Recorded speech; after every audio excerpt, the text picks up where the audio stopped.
So hello guys, કેમ છો બધા? મજામાં જશો? તો આજે વિડીયો લઈને આવ્યા છીએ દાળ ઢોકળી વિથ કચોરી. હેલો ગાઈસ, તો આજે હું શીખવીશ તમને દાળ ઢોકળી વિથ કચોરી. ખબર નહીં આ તમે બનાવતા હશો કે નહીં, પણ આ તો રેસીપી અમે વર્ષોથી બનાવીએ છીએ. તો ચાલો તમને નવી રેસીપી શીખવી દઉં. આ સૌ પ્રથમ આપણે 1 કપ તુવેરની દાળ લીધી છે, 1/2 કપ મગછળી દાળ લીધી છે. બંને દાળને મિક્સ કરી દઈશું. આ મગછળી દાળ નાખવાથી આપણી દાળ થોડી ઘાટી બનશે અને દાળ ઢોકળી પણ બહુ સરસ બનશે. આ સૌ પ્રથમ આપણે કુકરમાં 3 ગ્લાસ પાણી લેવાનું છે. જે રીતને આપણે હોય દાળ એ પ્રમાણે પાણી લઈ લેવાનું છે કુકરમાં. ત્યારબાદ મેં 2 બટેટાને ટુકડા કરી અને કુકરની અંદર જ એક ડબરો મૂકી અને તેમાં આપણે બાફવા મૂકી દીધા છે. તમે જોઈ શકો છો એમાં થોડું એવું મીઠું ઉમેરી પાણી નાખી અને મેં ડબરાનું ઢાંકણ બંધ કરી દીધું છે. ત્યારબાદ આપણે દાળને ધોઈ અને અંદર ઓરી દેવાની છે, જેથી કરીને આપણી ગેસની પણ બચત થાય, બંને સાથે ચડી જશે. આ તમે જોઈ શકો છો દાળને સરસ આપણે આ રીતે ઓરી દેવાથી દાળ અને બટેટા બંને સાથે ચડી જશે. ત્યારબાદ તેમાં આપણે મીઠું નાખશું અને મગછળી દાળ નાખી છે, જેથી કરીને આપણે એમાં 1 પાવરું તેલ નાખવું પડશે કે આપણી દાળ ઉભરાય નહીં. ત્યારબાદ આપણે ઢોકળીનો લોટ બાંધી લેવાનો છે. આ અડધી વાટકી જેટલો મેં ઘઉંનો લોટ લીધો હતો અને અડધી વાટકી જેટલો ચણાનો લોટ લીધો હતો. તમે જે રીતની ઢોકળી બનાવતા હોય તે રીતે બનાવી શકો છો. ઘણા નકરા ચણાના લોટની પણ બનાવે છે, ઘણા જાજો ચણાનો લોટ અને થોડો ઘઉંનો લોટ એ રીતે પણ બનાવે છે, પણ હું તો આ રીતે બનાવું છું. તેમાં સ્વાદ મુજબ મીઠું, 5 ચમચી હળદર, અડધી ચમચી જેવી ચટણીની ભૂકી, આ રીતે બધું મિક્સ કરવાનું છે. મસાલો છે અડધી ચમચી ધાણા જીરું, 5 ચમચી હિંગ, એ રીતનું બધું આપણે મિશ્રણ કરી દેવાનું છે અને 1-1.5 પાવરા જેટલું આપણે મોણ નાખશું. ત્યારબાદ તેને બધું સરસ મિક્સ કરી અને લોટ બાંધી લેવાનો છે. આ રીતે ઢોકળીનો લોટ બંધાઈ રહ્યો છે આપણો. તો ત્યાર લગીનમાં તમે લાઈક, શેર અને સબસ્ક્રાઈબ કરવાનું ભૂલવાનું નથી તમારે. જો તમને અમારી રેસીપી ગમતી હોય તો મિત્રોમાં જરૂરથી શેર કરો. આ રીતે ઢોકળીનો હું લોટ બાંધી લઉં છું. તમે જોઈ શકો છો સ્મૂથ એવો લોટ આપણો બંધાઈ રહ્યો છે. ત્યારબાદ આપણે તેલ નાખી અને ફરી એને મિક્સ કરી લેવાનો છે સરસ રીતે અને 10 મિનિટ સુધી રાખી દેવાનો છે. તેને મસળી લેવાનો છે.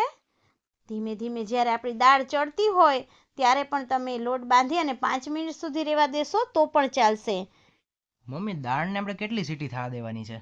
4 થી 5 વિસલ દાળમાં વગાડી લેવાની છે આપણે, જેથી કરીને આપણી દાળ સરસ બફાઈ ગયેલી હોવી જોઈએ. ત્યારબાદ જ આપણે બ્લેન્ડર કરવાનું છે. આ તમે દાળનો મસાલો જોઈ શકો છો. આ મેં ટમેટાં લીધા છે, આદુ મરચાં, લીમડો અને આ બીના ફાડા લીધા છે સિંગદાણાના, અને સરગવાની સિંગ નાખી છે. આપણે દાળમાં સરગવાની સિંગ નાખી દઈશું. આ ખાંડને બદલે મેં મિશ્રીનો ઉપયોગ કર્યો હતો. ટમેટાં નાખી દઈશું આપણે. થોડા ટમેટાં નાખશું અને થોડા આદુ મરચાં નાખશું. થોડો આપણે આદુ મરચાં અને ટમેટાને સાઈડમાં રાખવાનું છે એમાં વઘાર કરવા માટે.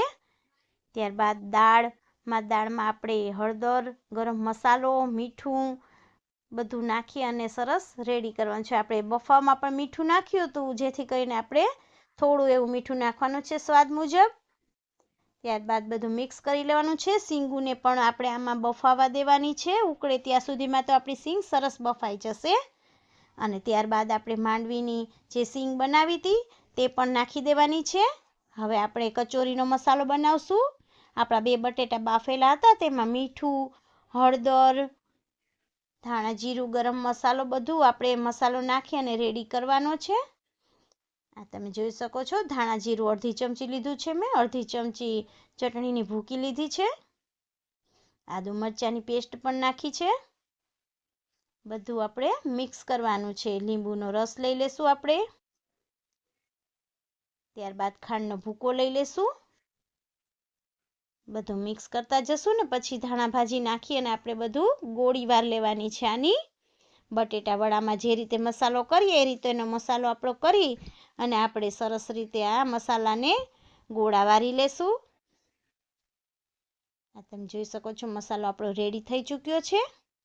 આ રીતના આપણે મોટા મોટા થોડા ગોળા વારી અને સાઈડમાં રાખી દેશું.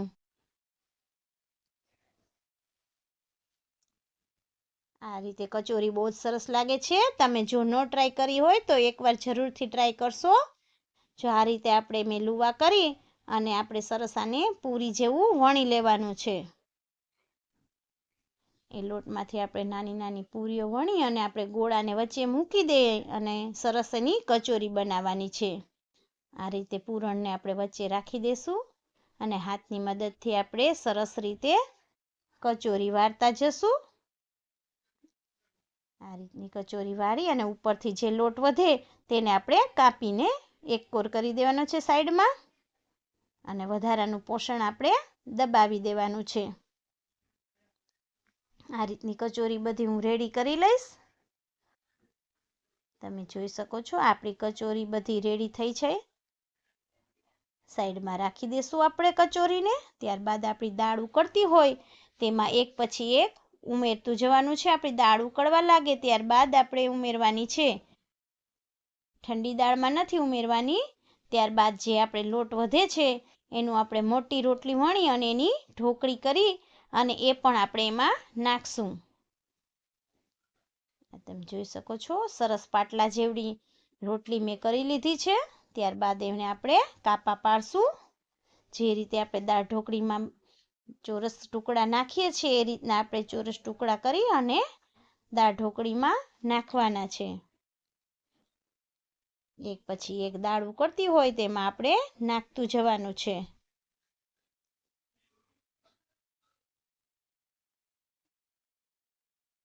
આ દાળ ઢોકળીમાં મેળે મેળે જ બધું ઉકળવા લાગે છે ને ઉપર આવતી જાય છે આપણી ઢોકળી.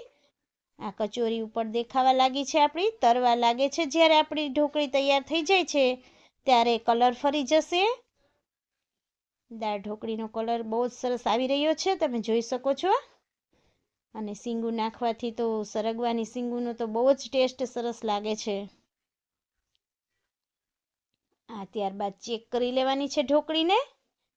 જો નખથી આ ભાંગી જાય તો સરસ આપણી ઢોકળી ચડી ગઈ છે. ત્યારબાદ આપણે દાળ ઢોકળીનો વઘાર કરશું. સૌપ્રથમ રાઈ જીરાથી વઘાર કરશું. ત્યારબાદ આપણે તજ લવિંગ ને બાદિયા નાખશું. લીમડાના પાન પણ નાખશું. આદુ મરચાંની કટકી નાખશું. ત્યારબાદ ટમેટાની કટકી જે રાખી હતી તે પણ નાખશું અને બધું મિક્સ કરી લેશું આપણે. ત્યારબાદ થોડી એવી હિંગ નાખશું. ગરમ મસાલો પણ એડ કરશું. બધું ફરી એકવાર હલાવી લેવાનું છે. જ્યાં સુધી આપણું તેલ છૂટું ન પડવા લાગે ત્યાં સુધી એને સરસ રીતે વઘારને થવા દેવાનો છે. ત્યારબાદ આપણે થોડી એવી ચટણી અને હળદર નાખી અને વઘાર કરી લેવાનો છે. ત્યારબાદ આપણી જ્યારે દાળ ઢોકળી તૈયાર થઈ જાય ત્યારબાદ જ આપણે લીંબુનો રસ ઉમેરવાનો છે. આ મેં સાંભર મસાલો પણ 1 ચમચી જેટલો નાખ્યો હતો, જેથી કરીને આપણી દાળ ઢોકળીનો ટેસ્ટ અનેક ગણો વધી જશે. ત્યારબાદ આપણે ધાણા ભાજી નાખી દેવાની છે. તો તૈયાર છે આપણી દાળ ઢોકળી ગરમા ગરમ. આ જોઈ શકો છો કચોરી પણ આપણી સરસ રેડી થઈ ચૂકી છે. આ રીતે તમે એકવાર જરૂરથી ટ્રાય કરશો. આ બહુ જ સ્વાદિષ્ટ લાગે છે. Thank you for